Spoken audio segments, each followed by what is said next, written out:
Okay, hi guys. Welcome to distance learning. Um, hope you guys are having a great week and that you're, staying healthy and washing your hands. We're going to learn this week about the same stuff we would have learned about if we were at school. We're going to learn about protists in this video, and then there's a second video for this week, which is about fungi. So you will see these pages in OneNote if you pull up your OneNote, or you can just keep them, here on these videos and watch them again whenever you feel like you need to review. But I'll be filling them out here. And then as you watch, just like a normal ed puzzle, you'll have questions to answer as you're going, just so I can kind of make sure that you are understanding what's going on and doing good. So first of all, protists are, let's see, usually unicellular, but not always. There are some multicellular ones, but the ones we're going to really focus on are going to be unicellular. They're always eukaryotic, which hopefully you guys remember that eukaryotic means that they have a nucleus. So last week we talked about bacteria. Bacteria were prokaryotic because they don't have a nucleus. And then protists can either be plant-like or animal-like, or they can be fungus-like too. So I put this here because protists are also sometimes called the junk drawer of biology, because they're just all the organisms that don't fit into any other category. So there are things that are like kind of plantish, but not all the way, or they're like kind of animalish, but not all the way. And so they kind of get their own category that's just for them. Okay, so because they're so diverse, there's a few different ways that you can classify them. And the first way is you can classify it by the organism that it resembles. So that would be like animal-like, example, animal-like. Or you can classify them also, and we'll do this too, by the way that they move. So how they move. And an example of that would be that they move by flagella. And we'll look at 3 examples of protists that are moving in different ways, and talk about the differences between them. Okay, so that's kind of like the super basic overview of protists. And then now we're going to talk about 3 specific examples of protists. We'll go down here. This is the first one. This is an amoeba. It probably looks a little bit familiar to you, hopefully. They're just kind of like blobby animals. Well, they're not animals. They're protists. They're only one cell. So in order to be an animal, it has to be multicellular. And because amoebas are unicellular, they don't actually count as animals. So I'm just going to put the general overview over here that amoebas are animal-like. And so when they're animal-like, we call them protozoa. All animal-like protists are called protozoa. And then they're also heterotrophs, which is maybe a new word. Heterotrophs means that they have to eat other organisms. And I'll show you a video of that in just a second. And then also they move using pseudopods, which are fake feet. And I'll show that in just a second here too. So pseudo means fake, pod means foot. So it's literally, fake feet. This is kind of the overview of amoebas. Usually amoebas are harmless. They're freshwater organisms, but sometimes they can actually be pathogenic. So there's some amoebas that can cause brain infections. Yeah, so they're not always beneficial, but usually they're harmless. Okay, so if we look at our diagram of the amoeba, we can label the parts. The blue is the nucleus. because remember it's eukaryotic, so it always will have a nucleus with the DNA inside. The red vacuoles are food vacuoles, where they're storing the food that they've captured and eaten. And then the green flower-like thing is actually called a contractile vacuole. And its job is to push extra water out of the amoeba, because we just said that amoebas are freshwater organisms. So back in the fall, we talked about osmosis and about how water is always moving in to where there's more salts and more stuff. And inside the amoeba, there's more salts and more stuff than there are in the water around it. So water always wants to move into the amoeba's body or cell. Um, and so what could actually happen is it could lyse or explode if it doesn't have a way to remove the extra water. So that's what the contractile vacuoles for. It will literally like squeeze together and that will push all the extra water out of the amoeba so that it doesn't explode. And then the last thing that's important on our amoeba is the pseudopods. So they're highlighted in yellow, most of them. They're just projections of cytoplasm. And the amoeba can use these for moving and also for eating. So they can wrap around the prey that the amoeba is trying to eat and capture the prey. The pseudopods are also always moving, so they won't always stay in the same place, which I'll be able to show you in just a second. If we look over here, this is a real life amoeba, so you can see just kind of what it really would look like under a microscope. They're microscopic. So I'll just make a note here that this is microscopic and unicellular. So the whole amoeba is just one cell.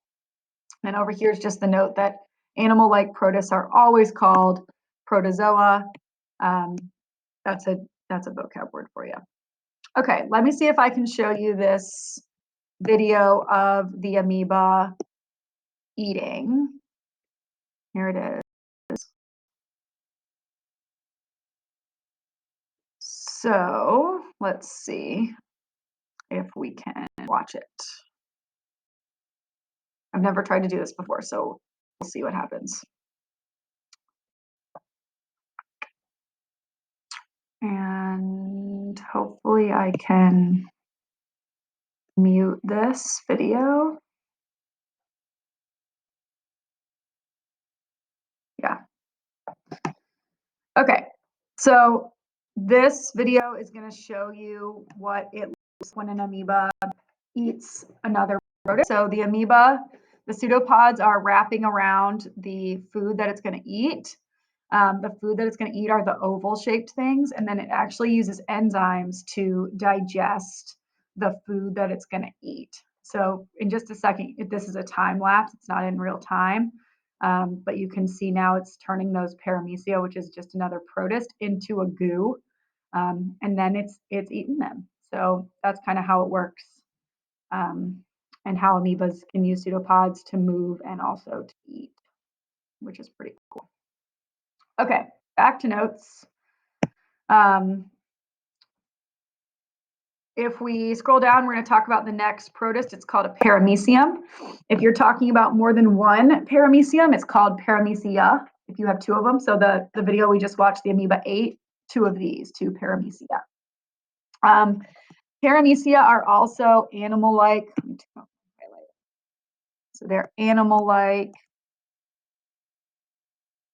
So they're called protozoa also.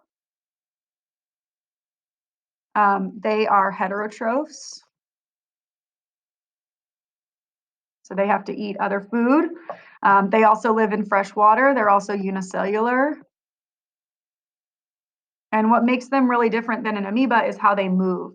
So they move using cilia, which are tiny hair-like They're not actually hairs, but they look like hairs.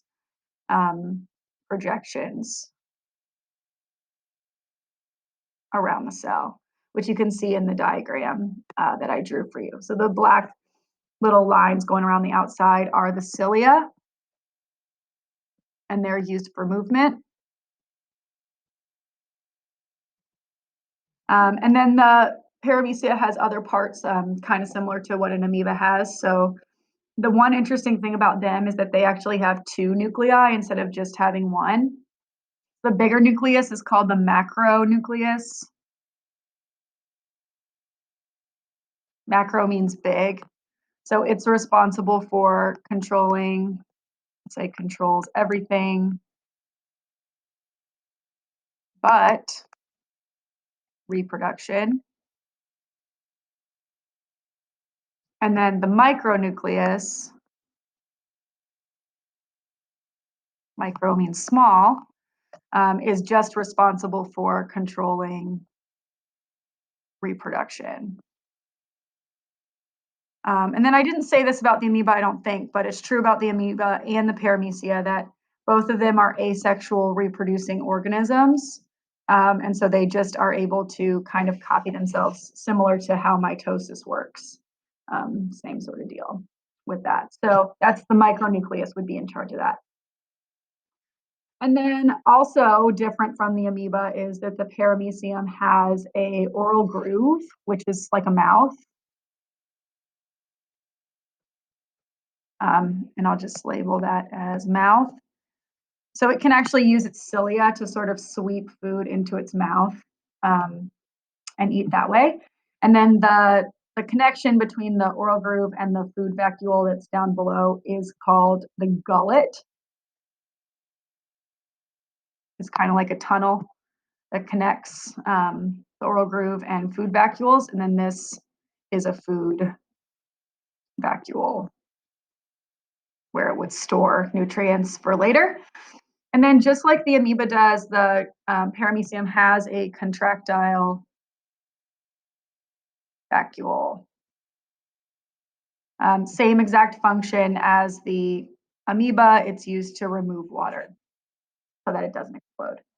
Here's the real life picture of the paramecium. So you can see on here really well the cilia that are going around the outside. It looks kind of just fuzzy. So this is cilia. And then you can also see pretty well that this is the contractile vacuole. After it's pushed water out of the cell so it doesn't explode. So yeah, that's a paramecium. They're also freshwater organisms, just like an amoeba. And they're also microscopic. So you wouldn't be able to see these if you just like looked in a pond. You would have to use a microscope to see them, which hopefully we'll get to do one day. Okay, so then moving on to the last one we're going to label is called euglena. Euglena is a little bit different than the other two because it's a plant-like protist, which I'll label here. Plant-like.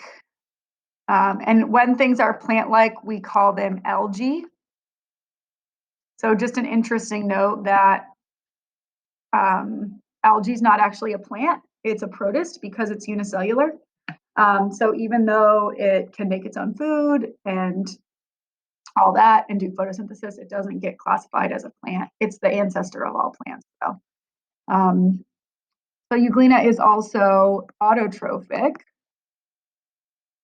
which is the opposite of heterotrophic. So that means that it can make its own food using photosynthesis. And it moves using flagellum or tail. And that's here, euglena. They're also freshwater protists. Not every protist, the ones that we've talked about, they're all freshwater, but not every single protist is going to be a freshwater organism. There are some saltwater ones as well. But normally they have to be near, and there are some that can live on land, but they have to live in a pretty moist environment. They'll dry out without that because they're unicellular, they're only one cell. Okay, so on the euglena, we'll label the parts. It only has one nucleus where the genetic material is stored. And then the green squares that I drew all around it are chloroplasts. The chloroplasts would be used to do photosynthesis, just like we talked about before when we learned about chloroplasts. You can see some mitochondria in there as well. And then the red dot actually is red in real life. It really would be red. It's called an eye spot. And it's used to sense light so that the the euglena can actually do photosynthesis, and you need light to do photosynthesis. So that's the purpose of the eye spot. And then finally, the tail is the flagella. If you have two flagella, it's called flagella. So the same thing, just the plural version. Here is the real life picture of the euglena. So you can tell immediately that it's plant-like because it's green. And then here's the eye spot right there. And then here is the flagellum. And you can see it really is red, and the flagellum is really actually very small, but it's there. Okay, so those are the three protist structures that we're gonna focus on, but I also do want to tell you just about a couple more because there are some really weird ones. There are many, many, many types of protists, but these are three that are they're like kind of in the weirdo category of protists. So the first one is slime molds. Slime molds are fungus-like protists. Um, they're multicellular. And what they can actually do is they can have multiple cells, but then actually like combine those cells and have like make them into one cell with many nuclei, which is really weird and not something that like most organisms can do, but they can. Giant kelp is plant-like and multicellular, and it's a saltwater protist. So unlike the other ones that we've talked about, um, they would be saltwater. They would be saltwater protists because they live in the ocean. The reason they're not classified as plants is because they don't actually have roots. So that's kind of the difference in why they get in the protist category. And then malaria is one that you talked about when we talked about sickle cell anemia, but it is an animal-like parasitic protist, and it's unicellular. But it's the one that is carried by mosquitoes and actually can infect red blood cells and make you really, really, really sick. And then when we talked about what that was sickle cell, we talked about how people who have sickle cell anemia or who are carriers of sickle cell anemia are actually immune to malaria because their blood cells aren't the right shape for the parasite to attach to them, which is kind of a cool fact. Okay, that's it for protists. Thank you so much for listening, for doing what you can. I miss you guys. I hope you're doing great. There's one more video this week about fungi, so make sure you watch that one too. And let me know if you have any questions. Thanks.